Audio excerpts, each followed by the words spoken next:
वक्त के साथ सदा बदले ताल्लुक कितने, तब गले मिलते थे, अब हाथ मिलाया न गया। नमस्कार दोस्तों, मैं हूं लोमस झा। आपको इन पंक्तियों से अंदाजा लग ही गया होगा कि हम कोरोना के सेकंड वेव पर चर्चा करने जा रहे हैं।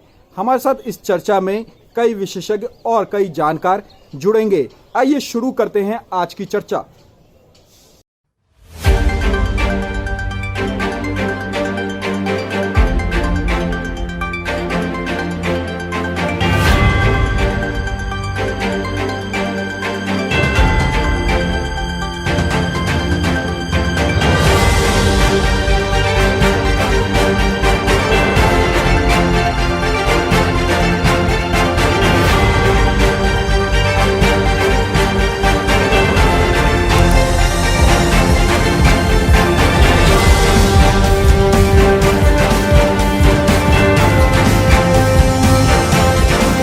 नमस्कार दोस्तों, मैं हूं लोमस झा और आज हम एक विशेष मुद्दे पर चर्चा करने जा रहे हैं। हमारे साथ कई गेस्ट हैं।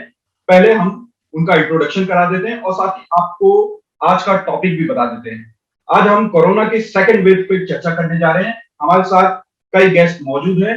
पहले आपको बता दें कि हमारे साथ डॉक्टर सूर्यकांत जी हैं, ऋतु जी हैं जो सोशल एक्टिविस्ट हैं, और एपी तिवारी जी हैं जो इकोनॉमिस्ट है, पूनम मैम है जो लोहिया हॉस्पिटल में डायटीशियन है। हम अपनी चर्चा शुरू करते हैं। पहले हम सूर्यकांत जी से बात करेंगे। सूर्यकांत जी से जानने की कोशिश करेंगे कि सर, ये जो सेकंड वेव है कोरोना का, लोग काफी इससे दहशत में हैं, इससे कैसा बचा जाए, और साथ ही लोग ये सोच रहे हैं कि फिर से वो कोरोना का काल आ गया जिसमें हम काफी मुसीबत में थे। देखिए, ऐसा अगर सोच रहे हैं और ऐसा भय है उनके अंदर, तो ये कोई गलत नहीं है। लोमस जी, मैं आपको बता दूं कि हम सब इसके लिए जिम्मेदार हैं। लापरवाही हमने की है। कोरोना जाते हुए कोरोना को निमंत्रण पत्र हमने भेजना है कि भाई साहब अभी और आइए, अभी तो मैदान खुला खेल पड़ा हुआ है, तो अभी वो खेला और करेगा। तो जैसे ही नए साल में वैक्सीन आई और केसेस कम हुए, हम लोगों ने समझा कि कोरोना गया, हमें कोरोना से मुक्ति मिल गई, और बड़े स्वाभाविक रूप से हम आते आत्मविश्वास में चले गए, और आते आत्मविश्वास के बाद हम लापरवाही में चले गए, और हमने वैक्सीन भी नहीं इधर लगवाई और मास्क उतार के फेंक दिया, और लगवाई तो भी उतार के फेंक दिया। और लोगों से जैसे बिछड़े हुए यार मिले तो लोगों से गले मिलने लगे, शारीरिक दूरियां कम कर दी, हाथ धोना भूल गए। तो भाई ये सब कोरोना ने हमें सिखाया था। हम कह रहे कोरोना चला भी जाए तो भाई नमस्ते करने में क्या दिक्कत है, हाथ धोने में क्या दिक्कत है, शारीरिक दूरी बनाए रखने में क्या दिक्कत है। केवल एक मास्क ही तो है जो एक्स्ट्रा लगाना है, वो भी लगा लीजिए, 2020 में जैसे लगाया 21 में भी लगा लीजिए। तो एक जो स्वाभाविक चिंता है लोगों की, जो डर है, वो बिल्कुल सही है।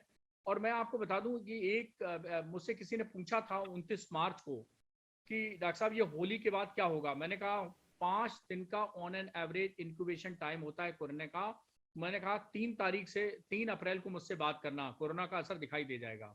और कल वाकई में मैं लखनऊ से बाहर हूँ, इस समय ग्रेटर नोएडा से जुड़ा हूँ आपके इस कार्यक्रम में, और मैं आपको बता दूं कि उनका खुद फोन आया कि डॉक्टर साहब आपने बिल्कुल ठीक कहा था, 3 तारीख को लखनऊ का रिकॉर्ड टूट गया, 1000 से ऊपर केस हो गए। तो नेचुरली होली में हम बहुत अत्युत्साह में मिले, लोगों से इंटरेक्शन ज्यादा हुआ। और इस बार की जो सेकेंड वेव है उसकी खास बात यही है कि इन्फेक्टिविटी ज्यादा है, संक्रामकता बहुत ज्यादा है।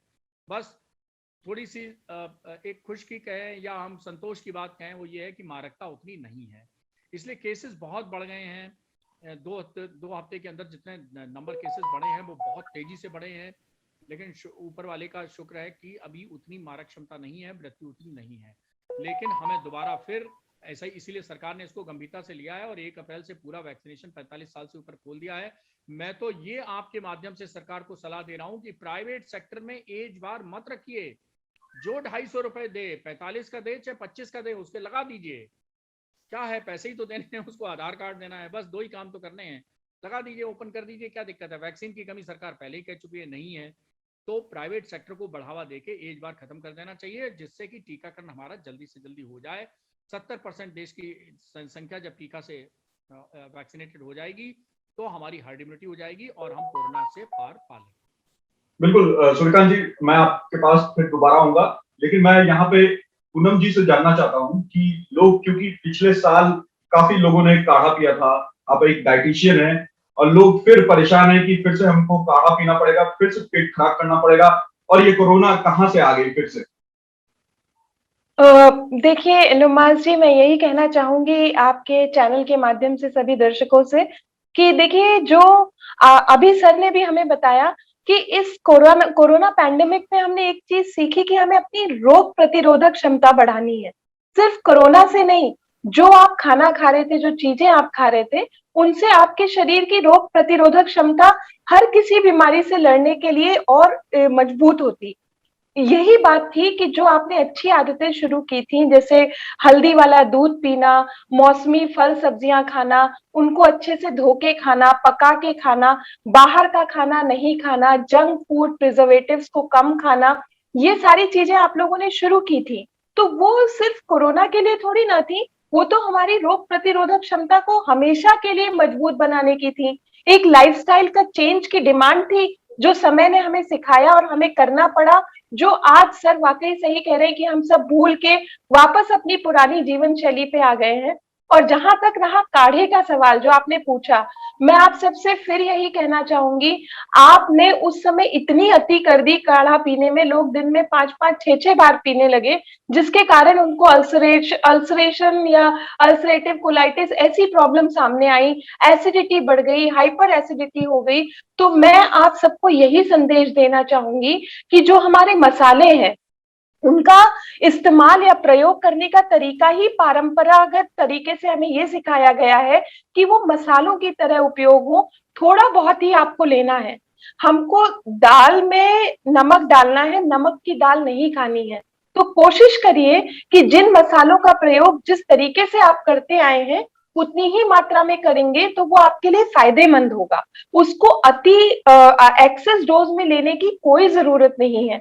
बस आपको ये ध्यान रखना है कि बाहर का खाना, जो जंक फूड है, जिसमें हमें लगता है प्रिजर्वेटिव्स और हैं, जो हमारी इम्यूनिटी को स्ट्रांग नहीं करते हैं, उनका सेवन ना कीजिएगा। कार्बोनेटेड बेवरेजेस हैं, ये सब ना लेके, इस मौसम में ठंडा मट्ठा आ रहा है, आम का पना है, बेल का शरबत है, फालसे का शरबत है, फालसे आ रहे हैं, आपके शहतूत आ रहे हैं, आप इन सब का प्रयोग करिए। ये मौसमी ऋतु फल हैं जो आपकी इस मौसम में आपको अच्छी इम्यूनिटी देने में सहायक है।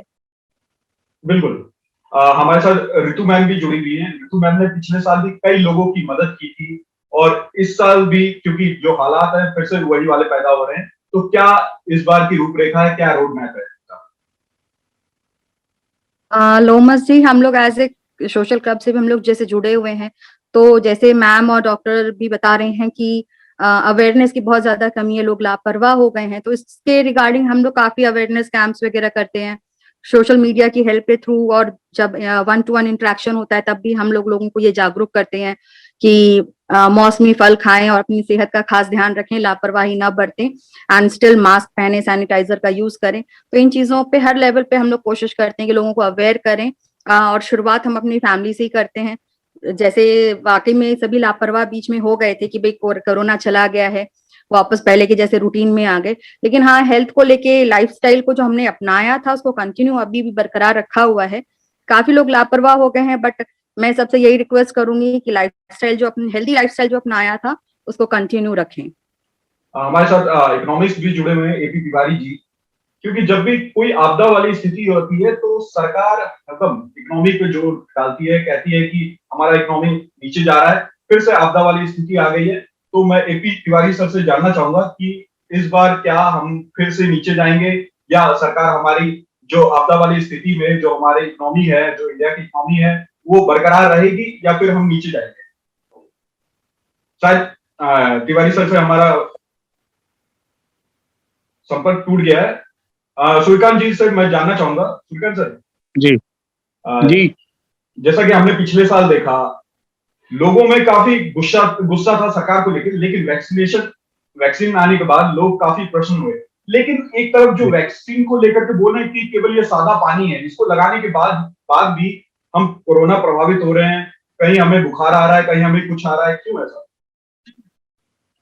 देखिए, ऐसा है कि वैक्सीन को लेके शुरू में बहुत भ्रम थे और लोगों ने कहा कि 2 स्वदेशी वैक्सीन है, कोवैक्सीन पे सवालिया निशान लग गए। जब कोवैक्सीन की रिपोर्ट लैंसेट में छप गई कि 81% इफेक्टिव है, तो कोविशील्ड पे निशान उठा दिए। तो देखिए, लोगों का काम है कहना, कुछ तो लोग कहेंगे, ये तो पुरानी कहावत है। लेकिन अब हमें लगता है कि इस सेकेंड वेव के कारण अब लोग भी सोचने लगे हैं कि टीकाकरण के अलावा और हमारे पास कोई दूसरा रास्ता नहीं बचा है, नहीं तो पता नहीं कितने सालों तक मास्क लगाना पड़ेगा।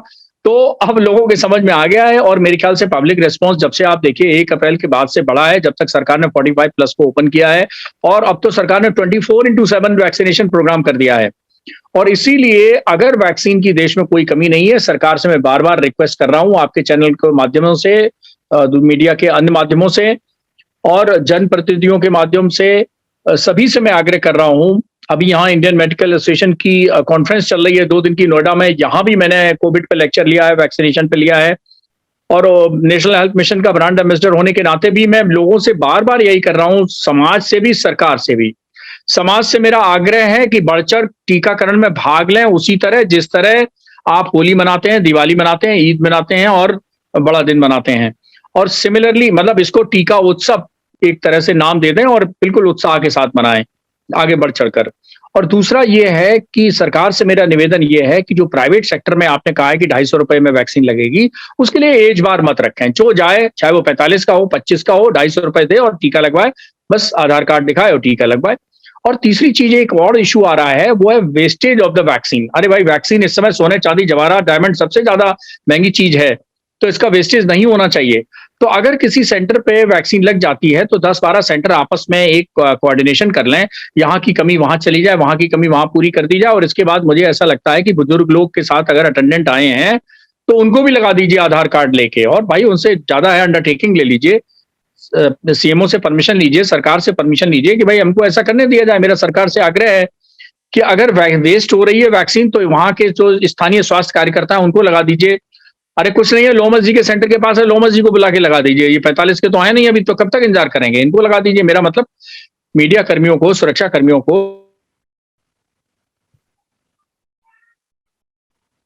बिल्कुल।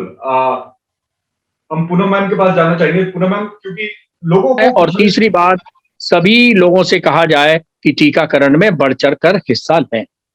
बिल्कुल, पूनम मैम के पास जाना चाहेंगे। पूनम मैम से पूछेंगे कि पिछले साल लोगों को गैस की बीमारी हो गई थी, लोगों ने काढ़ा पी लिया था, और साथ ही लोगों को मानसिक, क्योंकि घर में रहते रहते वो काफी अपने आप को परेशान महसूस कर रहे थे, और साथ ही ये भी सोच रहे थे कब तक हमें ये प्रकार के खाना खाना पड़ेगा, हम इतना इतना प्रोटीन वाला हम खाना खा रहे हैं, तो हमें अलग सी दूसरी कोई और बीमारी ना हो जाए।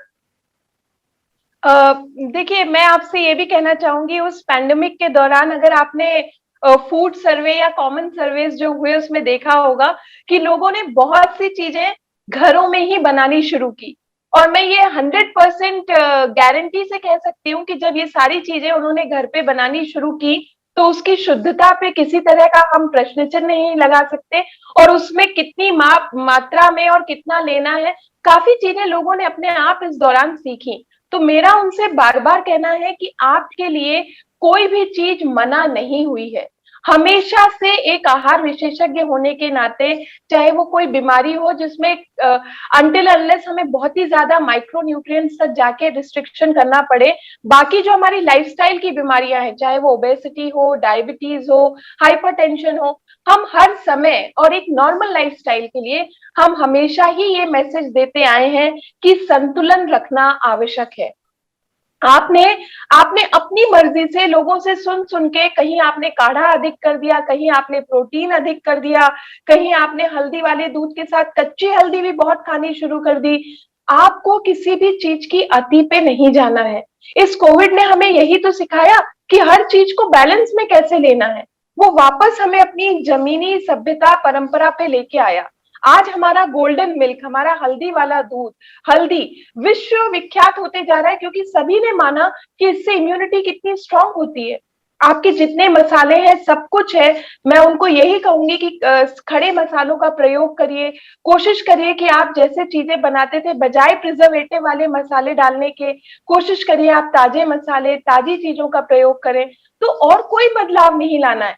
हम आपको कोई भी चीज खाने से नहीं रोक रहे हैं, किंतु पैंडेमिक के दौरान जो उसको आपने स्वयं बनाना सीखा, उसमें कई मॉडिफिकेशन किए, उसको न्यूट्रिटिव बनाया, उसमें चेंजेस करके कहीं मैदे की जगह आपने आटे का इस्तेमाल किया। तो ये जो आपने अच्छी चीजें, अच्छी टेक्निक सीखी है कलनरी स्किल की, कुकिंग की, उनको हम प्रोत्साहित करना चाहेंगे और यही कहेंगे कि कुछ बंद नहीं हुआ है। आपने जो हेल्दी चीजें सीखी हैं उसको आगे भी करते रहिए, ना सिर्फ कोरोना से लड़ने के लिए बल्कि अपने जीवन को, अपनी आयु को बढ़ाने के लिए और स्वस्थ रखने के लिए। मैं एपी तिवारी सर के पास जाऊंगा। क्या सर आवाज आ रही है आपको? जी सर मैं आ रही है। बिल्कुल इकोनॉमी के बारे में जानना चाहता हूँ। पिछले साल तो सरकार ने कहा कि हमारा इकोनॉमी काफी डाउनफॉल में गया, तो इस बार क्या अंदाजा लगा सकते हैं, क्योंकि फिर लॉकडाउन जैसी स्थिति पैदा हो रही है? देखिए लोमस जी, जो फेज 2 आरंभ हुआ है, उसके कुछ अगर संकेतों से चले तो अर्थव्यवस्था पर क्या असर जाने वाला है, इसका अनुमान लगाया जा सकता है।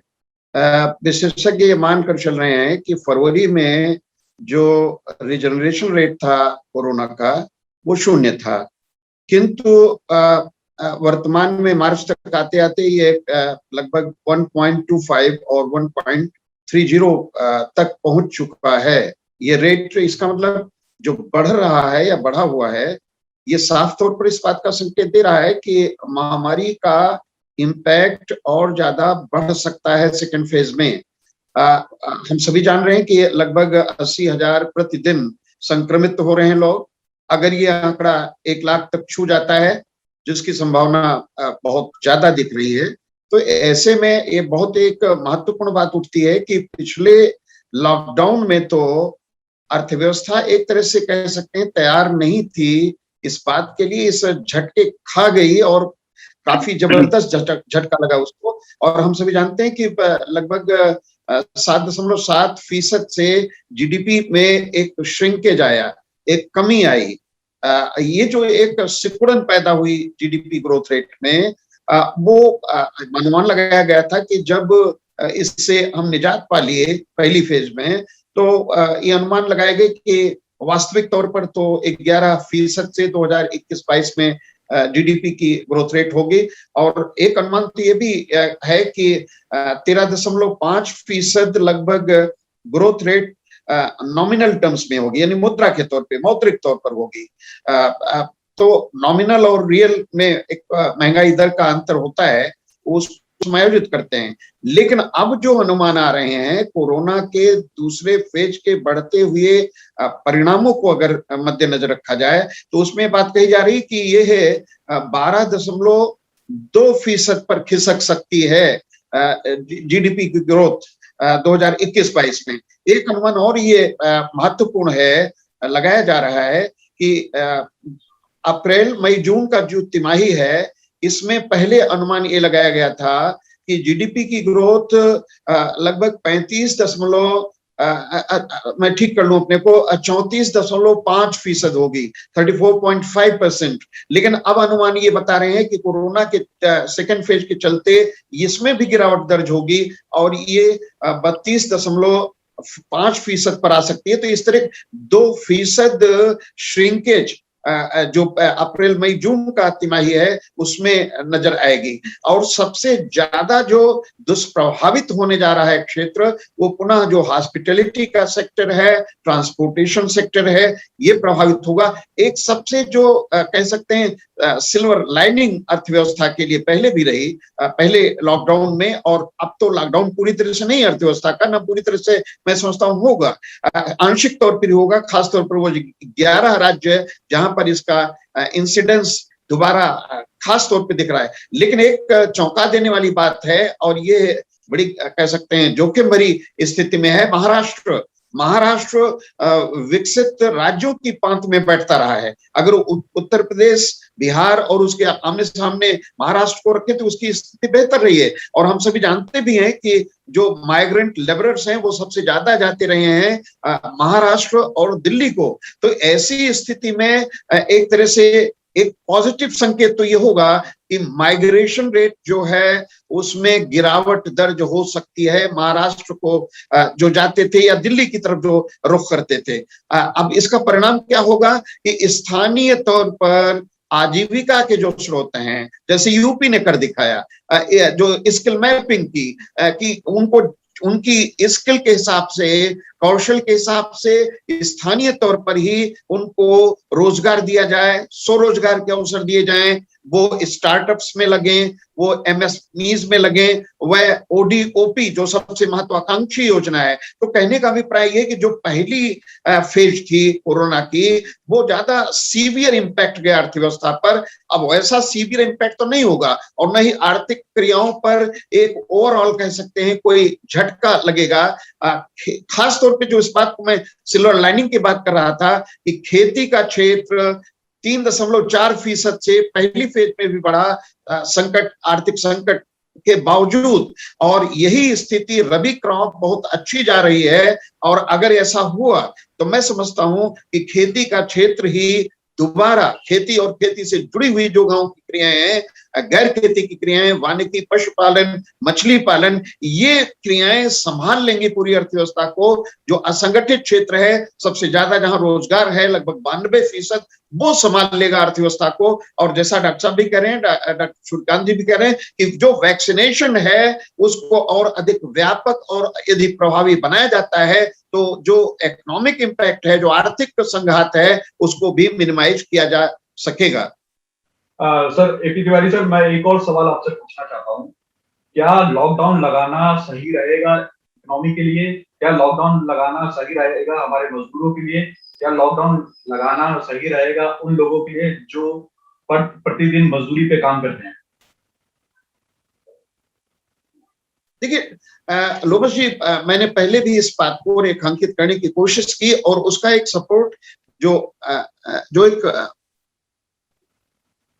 कह सकते हैं मेडिकल एक्सपर्ट का भी सपोर्ट है ना, कि वैक्सीनेशन को तरजीह दी जानी है, उसको और ज्यादा सुदृढ़ बनाना है, कंसोलिडेट करना है। अब इसमें सरकारी और गैर सरकारी एजेंसियों को मिलना होगा, जो सिविल सोसाइटी है उसको जुड़ना पड़ेगा, और यदि व्यापक पैमाने पर एक महाअभियान के तौर पे कह सकते हैं, एक उत्सव धर्मिता, जैसा डॉक्टर सूर्यकांत जी भी कह रहे हैं, उत्सव धर्मिता के आधार पर यदि वैक्सीनेशन को बढ़ाया जाता है तो मैं समझता हूँ लॉकडाउन की आवश्यकता नहीं है। एक गिने चुने कह सकते हैं समय के लिए इसको रोधित किया जा सकता है, लेकिन एक मास्क, वैक्सीनेशन और मास्क तथा सोशल डिस्टेंसिंग को बनाए रखते हुए अर्थव्यवस्था को बिना कोई एक गंभीर कह सकते हैं झटका दिए हुए हम संभले रह सकते हैं, और जो हमारी ओवरऑल ग्रोथ रेट है जीडीपी की, उसको भी संभालने में मदद मिलती रहेगी। सूर्यकांत सर से मैं आखिरी सवाल लेना चाहता हूँ। सूर्यकांत सर, क्योंकि हमारे युवा जो वर्ग है वो बात को नहीं समझती, वो शॉपिंग करने के लिए जाते हैं झुंड में, वो वीकेंड में जाते हैं, निकलते हैं और रात भर मतलब सड़कों पे रहते हैं, और बाद में इस तरह की त्रासदी होती है तो वो कहते हैं कि सरकार हमारी जिम्मेदार है, सरकार प्रिकॉशन नहीं लेती। तो उनको क्या मैसेज देना चाहते हैं? देखिए, युवाओं को ये मैसेज करना चाहते हैं कि भाई सड़कों पे उतना ही रहें कि नौबत ये ना आ जाए कि सड़क से अस्पताल जाना पड़े। देखिए, इस बार की सेकेंड वेव की खास बात क्या है कि सबसे ज्यादा जो असर डाल रहे हैं, वो सबसे ज्यादा प्रभावित हो रहा है ग्रुप, वो युवा वर्ग हो रहा है। क्योंकि देखिए, बुजुर्ग तो बहुत उसमें मेच्योरिटी होती है, वो अपने घर में बैठा हुआ है, उसने टीका भी लगवा लिया है। 45 से 60 के बीच की जो अस्वस्थ लोग थे, उसमें भी काफी लोगों ने टीका लगवा लिया है। अब 45 के ऊपर भी खुल गया है, लेकिन अभी इनको प्रोटेक्शन कोविड वैक्सीनेशन का नहीं मिला है। तो अब देखा जाए तो सबसे ज्यादा खतरे पे यही आ गए हैं, क्योंकि इनको वैक्सीनेशन नहीं मिला हुआ है। ये सड़क पे बाहर जा रहे हैं, काम पे जा रहे हैं, अपने ऑफिस में जा रहे हैं, वगैरह वगैरह, और ये 24 घंटे में 14-15 घंटे जो है वो घर के बाहर व्यतीत कर रहे हैं। तो ये बहुत हाई रिस्क पे है। मेरा इन युवाओं से निवेदन है कि उत्साह और ऊर्जा आप में अधिक है, लेकिन उसे संभाल के रखिए, बांध के रखिए, फिर काम आएगी, दूसरे कामों में आएगी। किसी पॉजिटिव एनर्जी में लगाइएगा, इस समय मत वेस्ट करिए, क्योंकि इस समय अगर सड़क और उस पर ज्यादा रहेंगे, झुंड में ज्यादा रहेंगे और मास्क नहीं लगाएंगे और जो अप्रोप्रिएट बिहेवियर होता है कोविड का वो नहीं पालन करेंगे, तो आप ही प्रभावित होंगे और आप बिल्कुल प्रोटेक्टेड नहीं है, क्योंकि अभी आपको कोविड वैक्सीनेशन नहीं लगा है। बल्कि हम तो कहेंगे कि डॉक्टर सूर्यकांत जैसे कोविड ब्रांड एम्बेसडर है, मैं आप सब यूथ को ब्रांड एम्बेसडर बनाता हूं अपनी तरफ से। मेरे बिहाफ पे, डॉक्टर सूर्यकांत के बिहाफ पे आप सबको समझाइए, और ये समझाइए कि भाई अभी जरा धैर्य रखें, खतरा अभी टला नहीं है। जैसा प्रधानमंत्री जी ने कहा कि दवाई भी और कड़ाई भी, तो इंतजार करिए, बस 2 हफ्ते का इंतजार करिए, आपके लिए भी टीकाकरण खुलने वाला है। तब तक थोड़ा इंतजार करिए, धैर्य करिए, जो शारीरिक दूरी है बनाए रखिए, मिलने पे नमस्ते ही करिए, हाथ धोते रहिए और मास्क लगाते रहिए। ये अगर आप करते रहेंगे तो इसको मैंने नाम दिया है इन चारों कंपोनेंट को सोशल वैक्सीन। तो सोशल वैक्सीन का धैर्यपूर्वक पालन करिए, बायोलॉजिकल वैक्सीन का इंतजार करिए और दोनों वैक्सीन को इस 2021 में इस्तेमाल करना है और तभी हम कोरोना मुक्त अपने को कर पाएंगे। सूर्यकांत सर, एक और सवाल इसी से निकल के आता है, कई लोग वैक्सीन पर भरोसा नहीं कर रहे हैं, उनके लिए? जी देखिए, ऐसा है कि पहले तो ये जान लीजिए कि वैक्सीन है, रामबाण नहीं है, समुद्र मंथन से निकला हुआ अमृत नहीं है। ये जो वैक्सीन है हमारी, जैसे लैंसेट में पब्लिश हुआ अध्ययन कोवैक्सीन के बारे में, अब 81% एफिकेसी कहा। अब 100 लोगों ने अगर वैक्सीन लगवाई तो 81 प्रोटेक्टेड हो गए, लेकिन 19 उसमें से भी तो अभी नॉन प्रोटेक्टेड है। ये सोचना चाहिए हमको कि एफिकेसी 100% नहीं है, एफिकेसी 81% है। 100 लोगों को वैक्सीन लगी तो 19 अभी भी उसमें से इम्यूनिटी नहीं पा पाए हैं, नंबर 1 बात। नंबर दूसरी बात, वैक्सीन लगाने के 3 उपयोग होते हैं। पहला उपयोग होता है कि आपको उतनी गंभीर बीमारी नहीं होगी कि आप अस्पताल चले जाएं, आईसीयू चले जाएं, वेंटिलेटर पे आ जाएं या आपकी मृत्यु हो जाए, इतनी गंभीर बीमारी नहीं होगी।